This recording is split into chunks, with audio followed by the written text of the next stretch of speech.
कभी कभी कब, कहाँ, क्यों, कैसे लगाना भी बहुत जरूरी होता है संत महात्माओं। तो प्रश्न चला कि देवता बड़े हैं, देवता भाग्यशाली हैं या मनुष्य भाग्यशाली है? क्या देवता ज्यादा समर्थ हैं या मनुष्य ज्यादा समर्थ है? तो आखिर इनमें से भाग्यशाली कौन है? आओ संत महात्माओं, यदि एक तरफ शक्ति की बात करें तो जो काम सूर्य करता है वो काम मनुष्य नहीं कर सकता, क्योंकि सूर्य सारे जहां को प्रकाशमान करता है। सूर्य गर्मी दे करके फसलों को पकाता है। सूर्य से अनगिनत काम चल रहे हैं, प्रकाश हो रहा है। यह कार्य आदमी नहीं कर सकता, मनुष्य नहीं कर सकता। इधर क्योंकि जो देता है वो देवता होता है, वो जो लेता है वो लेपता होता है। तो देने वाला देवता होता है, जैसे कि सूर्य है, चांद है, पृथ्वी है। पृथ्वी भी अन्न देती है। तो आओ संत महात्माओं, लेकिन फिर विचार आता है कि क्या पृथ्वी में बिना मनुष्य के यदि उपजाऊ मनुष्य ना करे तो क्या पृथ्वी अपने आप अन्न दे देगी? तो विचार करने का विषय है। जब तक इसमें कर्म रूपी खेती ना की जाएगी तब तक इसमें कोई अन्न भी पैदा नहीं होता। तो कह रहे बड़े भाग्य मानुष तन पावा, सुर दुर्लभ सब गिनतन गावा। आओ संत महात्माओं, कह रहे बड़े भाग्य से मनुष्य का ये जो जन्म मिला है, जिसे कहते सुर, सुर कहते देवताओं के लिए भी ये दुर्लभ है। सारे ग्रंथ मिलकर के गा रहे हैं कि ये देवताओं को भी बड़ा मिलना बड़ा कठिन है। यद्यपि देवता बड़े समर्थशाली होते हैं, शक्तिशाली होते हैं, लेकिन यदि वो चाहें कि उन्हें मानुष का जन्म मिल जाए तो उन्हें मनुष्य के जन्म में नहीं भेजा जाता। जैसे कि प्रधानमंत्री के कुछ कर्मचारी होते हैं, उन्हें डिपार्टमेंट सौंप दिए जाते हैं कि तुम्हें वित्त मंत्री का काम संभालना है, तुम्हें गृह मंत्रालय संभालना है, तुम्हें रेल मंत्रालय संभालना है, तुम्हें सफाई मंत्रालय संभालना है। ठीक इसी प्रकार से परमपिता परमात्मा ने इन देवताओं को ऐसे विशेष काम बांट दिए हैं कि आपको ये करना है। सूर्य परमात्मा की कृपा से समय से निकलता है, समय से छिप जाता है।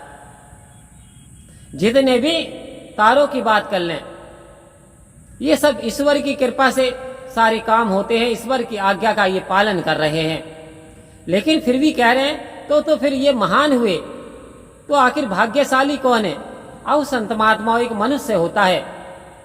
कह रहे कि मनुष्य अपनी मर्जी का इंसान खा सकता है, पी सकता है, चल सकता है, रह सकता है, और यहां तक कि यदि वो चाहे तो परमात्मा के ध्यान में मगन रह सकता है, परमात्मा की उपासना कर सकता है। कोई बाउंडेशन नहीं है, बंधन नहीं है। यानी किसी भी अवस्था में रह करके परमात्मा का ध्यान कर सकता है, परमात्मा की पूजा कर सकता है। आओ संत महात्माओं, लेकिन देवताओं को कुछ बैंड है, बंधन है। जो काम जिसको सौंप दिया वही कर सकता है। एक मनुष्य है, दूसरे की इमदाद भी कर सकता है। एक मनुष्य है, दूसरे का भला भी कर सकता है। एक मनुष्य है, परमात्मा की यानी बंदगी भी कर सकता है। तो आओ संत महात्माओं, इतना पावरफुल बना दिया इंसान को भगवान ने, फिर भी यदि हल्की सी भी तकलीफ आती है तो फिर परमात्मा की तरफ उंगली उठाना शुरू कर देता है। कह रहे मुझे तो इतनी तकलीफ दे दी, मुझे तो इतनी समस्या दे दी।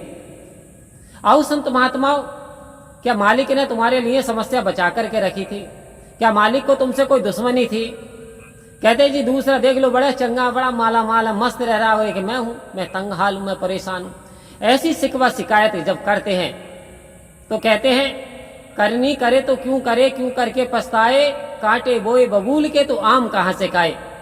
अर्थात आप सज्जनता पे चल रहे हैं, आप प्रार्थना भी कर रहे हैं, आप ईश्वर का नाम भी ले रहे हैं, लेकिन यदि परेशानी आती है तो ये आपके कुछ भूतपूर्व ऐसे कर्म थे जिसका फल आपको यहीं इसी अवस्था में भुगतना पड़ रहा। इसमें परमात्मा का कोई दोष नहीं है।